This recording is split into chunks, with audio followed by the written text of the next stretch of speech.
meu irmão, minha irmã, queridos alunos que participam desta aula.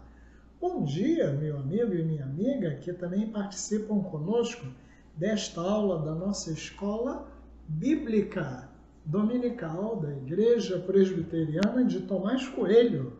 Sejam todos bem-vindos. Presbítero Wesley, ao seu dispor, para darmos continuidade aos estudos do C, Pilar Espiritualidade, módulo Vivendo na Presença de Cristo. Você está acessando esta aula gravada em nosso canal youtube.com/IPTC Oficial. Lembre-se de escrever, por favor, nos comentários da aula, o seu nome e a data de acesso, para que tenhamos uma boa ideia do alcance deste trabalho. Suas dúvidas e sugestões serão anotadas e respondidas. Coloque-as nos comentários ou envie-nos um zap para 991 98 9132. 991 98 9132. Para suas crianças, temos aula gravada nas classes infantis neste mesmo canal. Meu irmão, meu amigo, você poderá ainda participar dos nossos cultos ao vivo e das outras aulas da EBD gravadas no canal youtube.com/IPTC Oficial. E mais, pode participar da Academia da Alma às quartas-feiras, 19h30, e do pequeno grupo às quintas-feiras, também às 19h30. E ainda pode participar de um grupo de oração. Basta contactar conosco ou com algum membro da igreja ou com um dos pastores. Oremos para iniciar nosso estudo de hoje. Obrigado, Senhor, pela oportunidade, mais uma vez, de abrir a Tua Palavra, para nela aprender pela Tua instrução e iluminação, Espírito Santo. Em nome de Jesus. Amém. Recordando, a formação espiritual envolve a prática. Não se restringe ao aprendizado de um conjunto de informações sobre temas de espiritualidade, como oração, meditação, jejum, silêncio, etc. Há necessidade de praticar, como o Senhor Jesus nos ensina, lá no texto de Mateus, capítulo 7, versículos 24 a 27, que vamos ler também outra vez para recordar. Mateus 7, 24 a 27. Todo aquele, pois, que ouve estas minhas palavras e as pratica, será comparado a um homem prudente que edificou a sua casa sobre a rocha. E caiu a chuva, transbordaram os rios, sopraram os ventos e deram com ímpeto contra aquela casa, que não caiu, porque fora edificada sobre a rocha. E todo aquele que ouve as minhas palavras e não as pratica, será comparado a um homem insensato, que edificou a sua casa sobre a areia. E caiu a chuva, transbordaram os rios, sopraram os ventos e deram com ímpeto contra aquela casa. E ela desabou, sendo grande a sua ruína. Se construímos sobre a rocha, é necessário praticar. Praticamos as palavras do Senhor. E de acordo com o apóstolo Paulo, no texto de Romanos 6, versículo 22, a formação espiritual é um processo de transformação de nossas vidas em santificação e, por fim, a vida eterna. Romanos 6, 22. Agora, porém, libertados do pecado, transformados em servos de Deus, tendes o vosso fruto para a santificação e, por fim, a vida eterna. Então, um processo de santificação. E aprendemos naquela primeira aula que o conhecimento de Cristo é um processo de parecer mais com Ele a cada dia. Conhecimento é vida, é prática, é dia a dia. Verificamos na segunda aula que a prática de nossa espiritualidade, buscando primeiro o reino de Deus e a justiça que o caracteriza, resultará em transformação de nossa vida. Já sabemos que espiritualidade e discipulado estão intimamente conectados.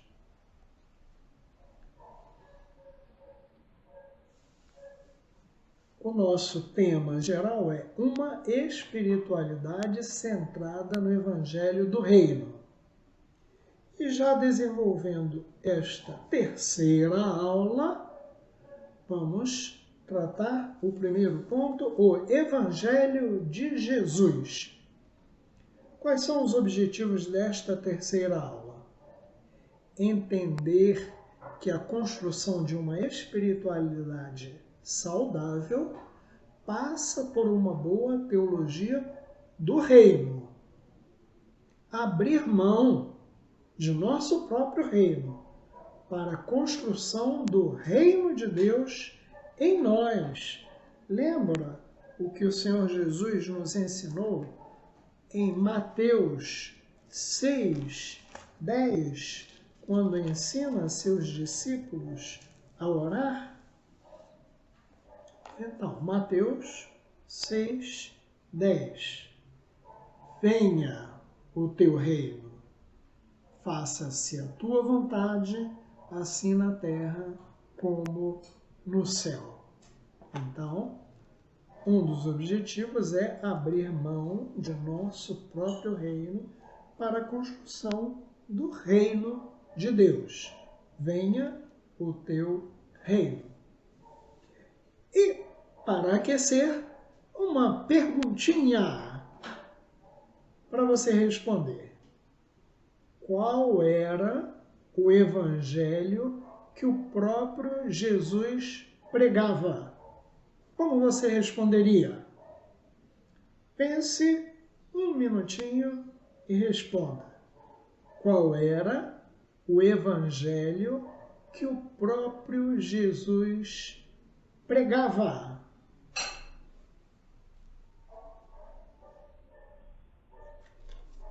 Claro que a resposta está sempre no texto bíblico, porque é na palavra de Deus que nós aprendemos quem é Deus, quem somos nós e o que Ele quer de nós.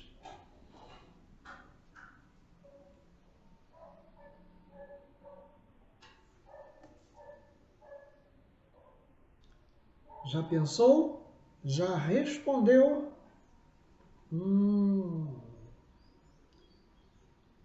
Se você ler Marcos, Evangelho como Marcos o escreveu, capítulo 1, versículo 15, você encontrará.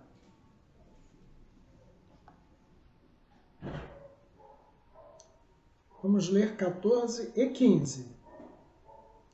Depois de João ter sido preso, foi Jesus para a Galileia, pregando o Evangelho de Deus, dizendo: o tempo está cumprido e o reino de Deus está próximo. Arrependei-vos e crede no Evangelho. Depois que Jesus foi batizado, seguiu para a Galileia, né?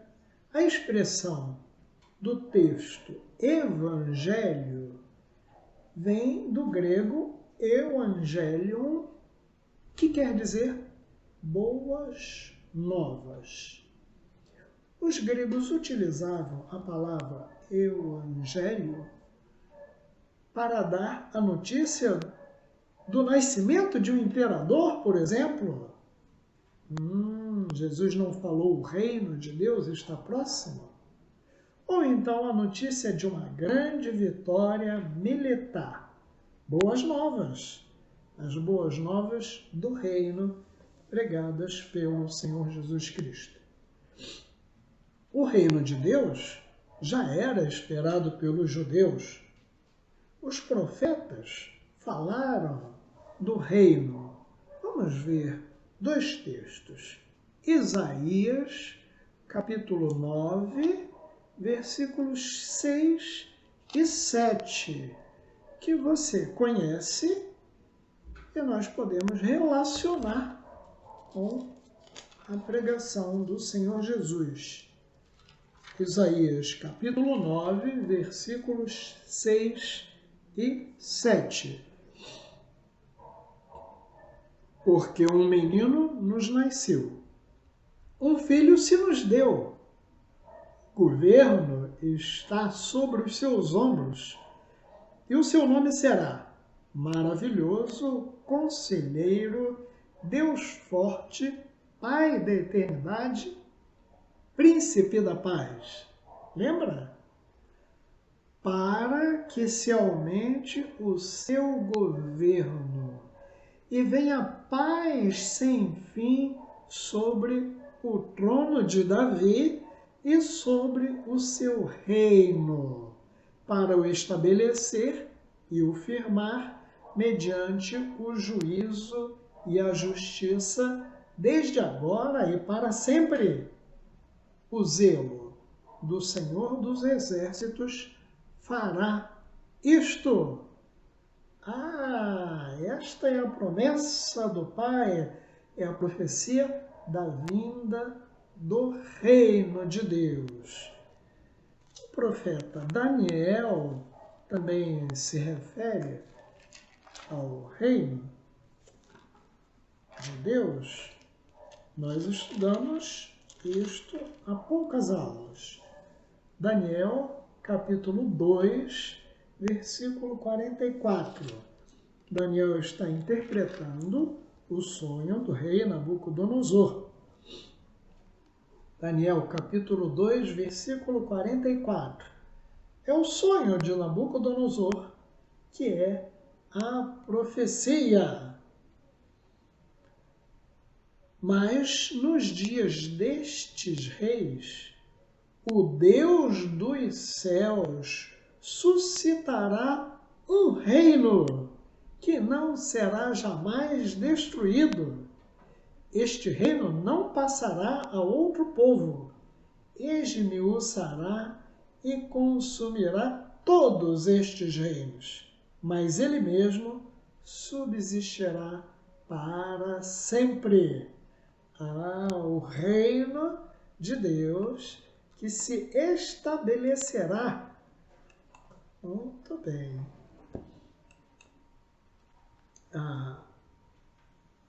O povo de Deus, então, conhecia a respeito da vinda do reino de Deus.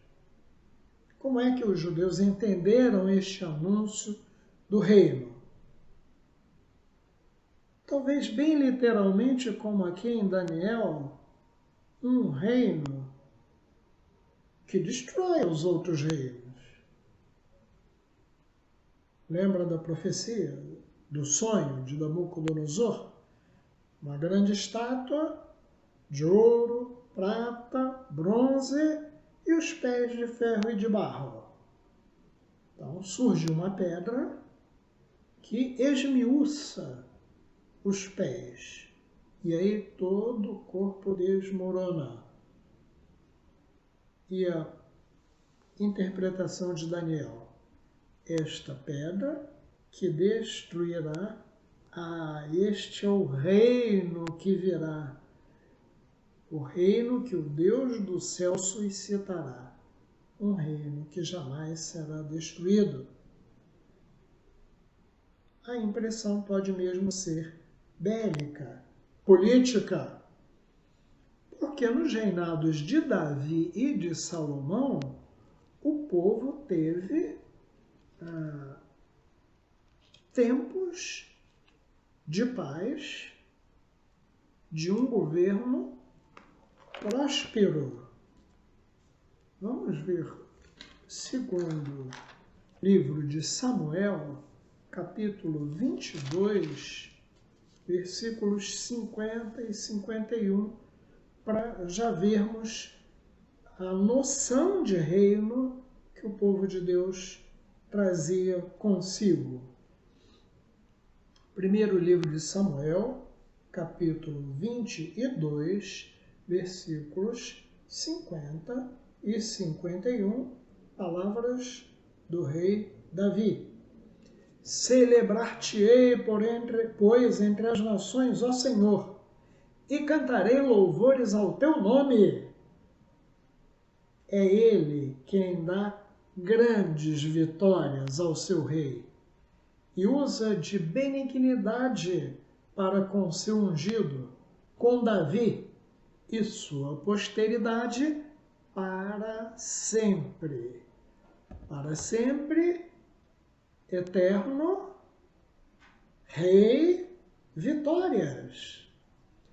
Texto de primeiro livro dos Reis, capítulo 4, versículos 20 e 21, fala do reinado de Salomão.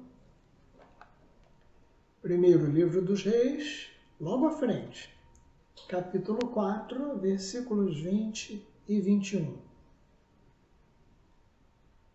Eram, pois, os de Judá e Israel muitos, numerosos como a areia que está ao pé do mar. Comiam, bebiam e se alegravam. Dominava Salomão sobre todos os reinos, desde o Eufrates até a terra dos filisteus e até a fronteira do Egito, os quais pagavam tributo e serviam a Salomão todos os dias da sua vida. Reinado próspero, reinado de domínio, de poder sobre todos os outros reinos. E assim, a mente do povo de Deus na época de Jesus era de que virá o Messias guerreiro. E como é que eles estavam vivendo naquela época de Jesus? A situação política de Israel no tempo de Jesus era de submissão ao domínio de Roma, que nomeava reis, sacerdotes, mantinha governadores nas áreas dominadas, cobrava impostos.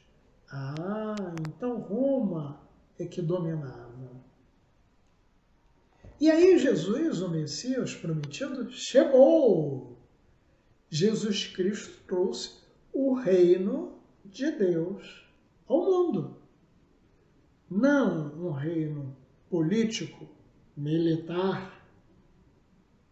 Este era o Evangelho de Jesus. O reino de Deus agora está próximo das pessoas, disponível para ser alcançado e se viver nele. Jesus veio trazer o reino prometido nas Escrituras. Este era o reino. Ele abriu mão da sua própria glória pela instauração do reino de Deus na terra. Seu propósito era manifestar o reino. Seu mandamento era a busca pelo reino. Jesus afirma que ele é o caminho, a verdade e a vida. O céu está literalmente na terra em Jesus. O Evangelho de Jesus inclui a promessa do perdão dos pecados pela graça.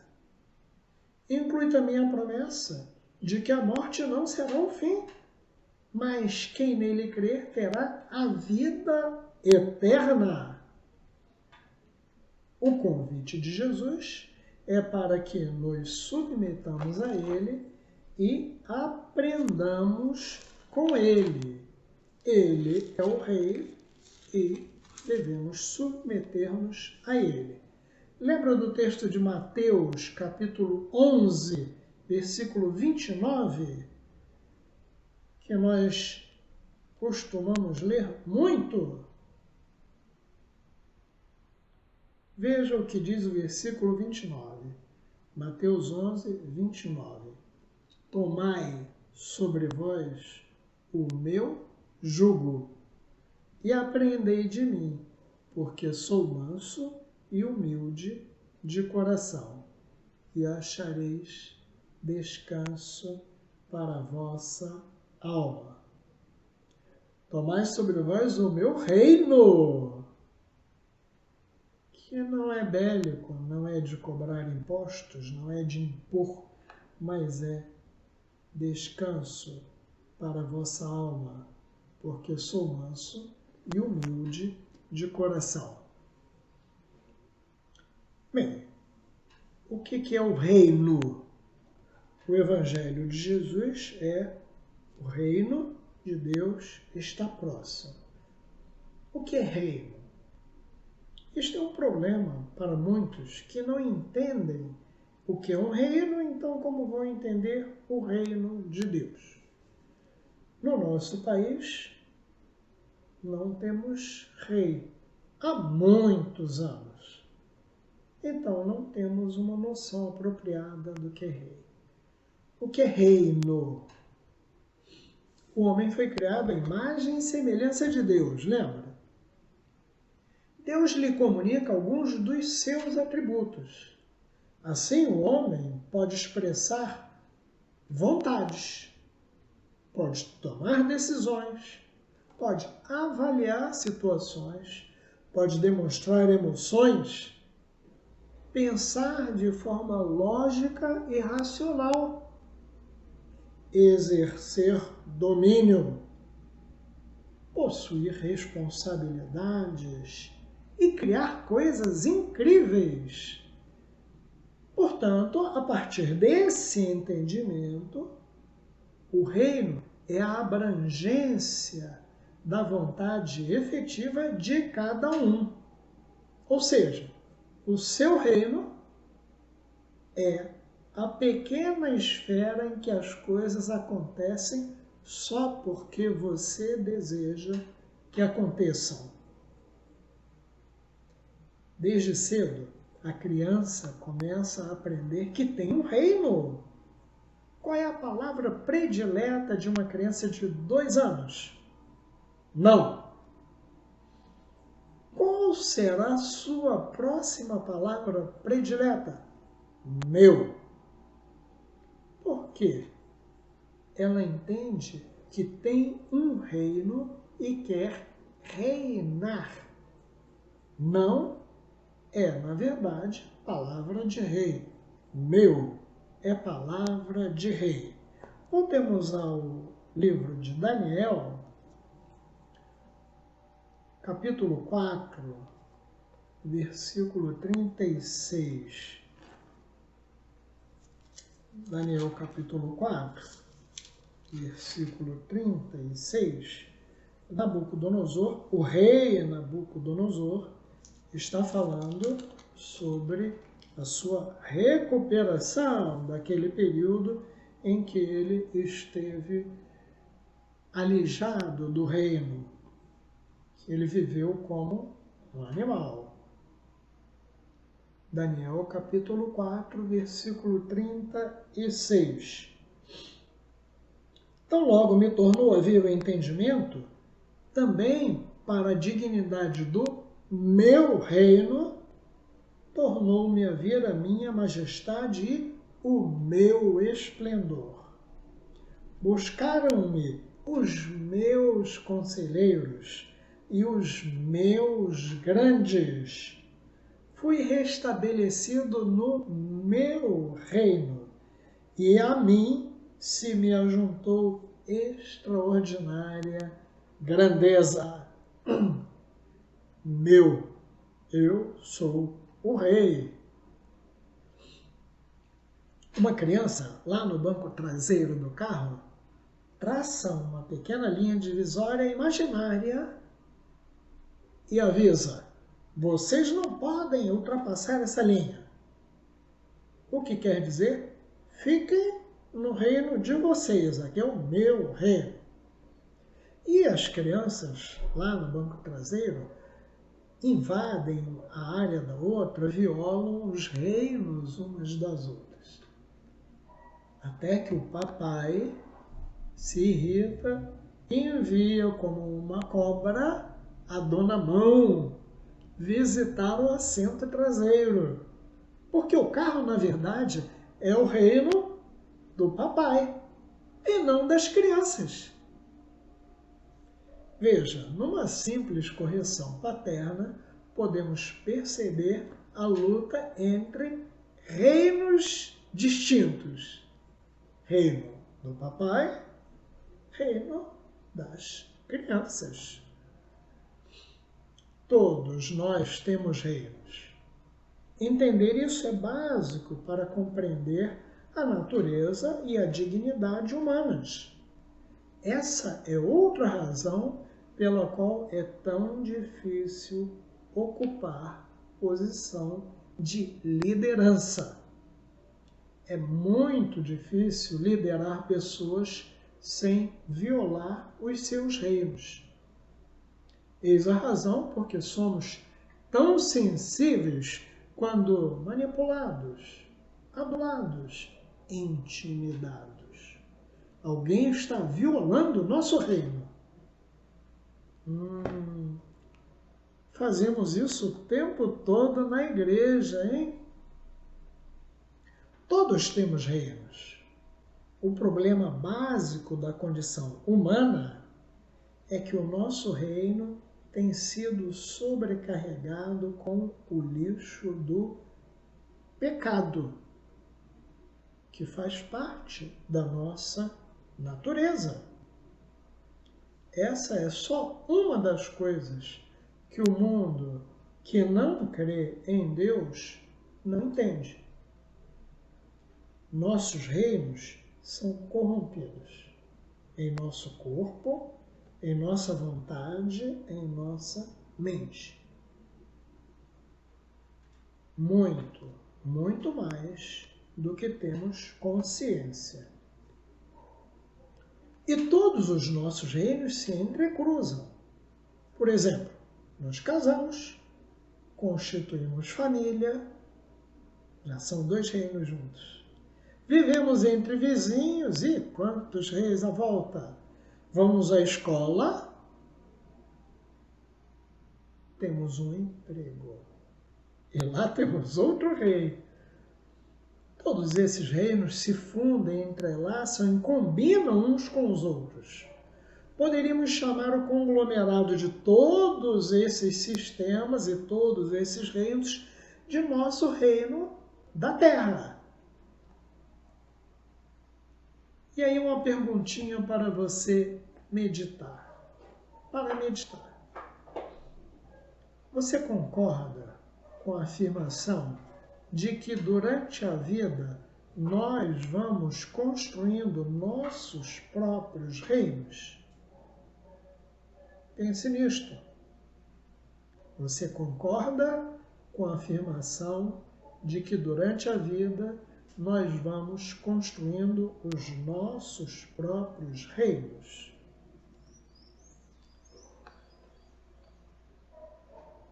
Mas Jesus nos ensinou: venha o teu reino.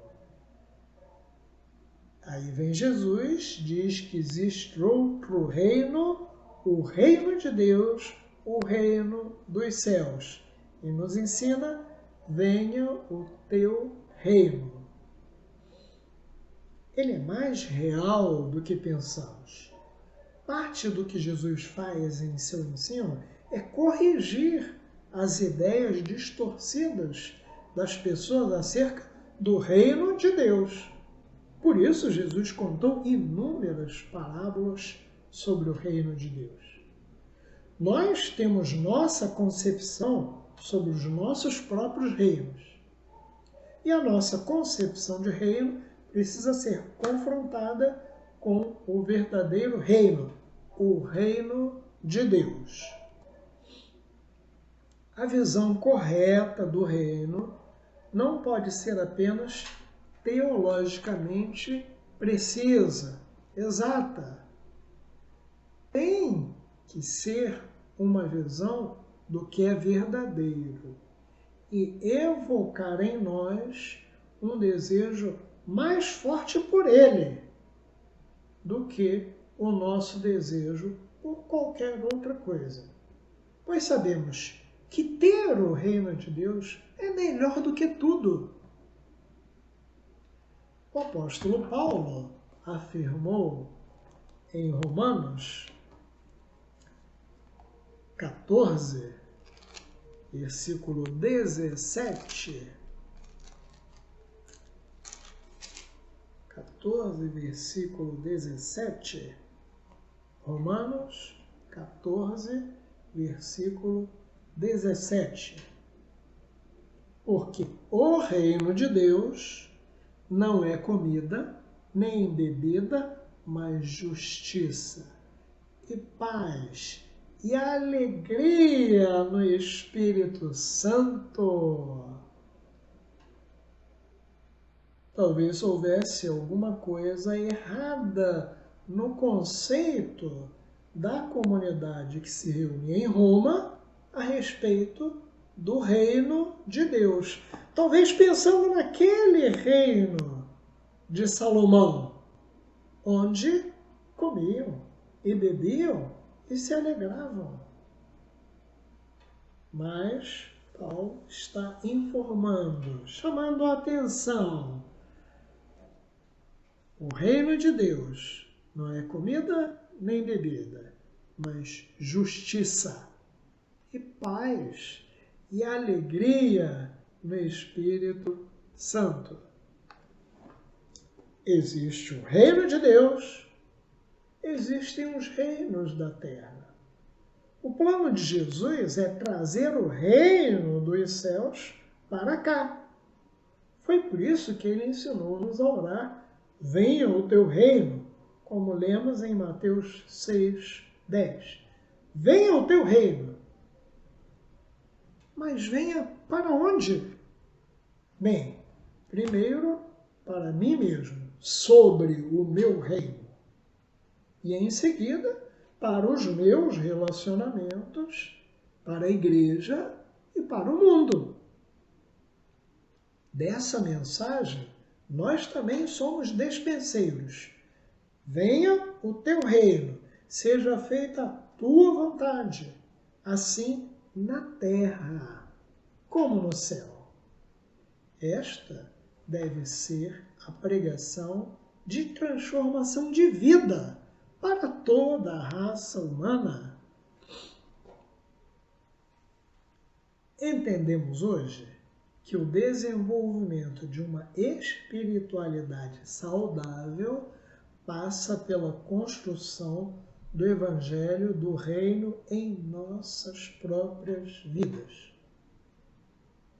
Precisamos abrir mão de nosso próprio reino, para que dia após dia o nosso reino vá caindo por terra e que o reino de Deus vá assumindo lugar em nosso coração e em tudo o que fazemos.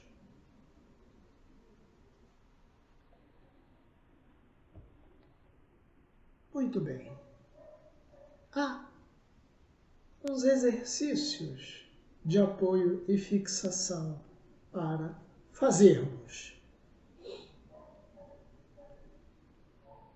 Primeiro exercício: ore a cada dia desta semana, que se inicia hoje, a oração que o Senhor nos ensinou, o Pai Nosso. Ore a cada dia. Após orar, pergunte a si mesmo se ao orar, dizendo: venha o teu reino, está claramente definido em sua mente, em seu coração, que é preciso abandonar o seu próprio reino, para que o reino de Deus seja visto em sua vida. E a cada dia anote sua resposta no caderno. Entendido? A cada dia da semana, orar a oração que o Senhor nos ensinou. Após a oração, meditar. Quando eu digo, venha o teu reino, está claro na minha mente que é preciso abandonar o meu próprio reino para que o reino de Deus seja visto em minha vida? E anotar no caderno a cada dia da semana. Ao final da semana, você terá uma resposta consistente. Que ela seja consistente com a proposta do Senhor Jesus. Amém? Mais um exercício.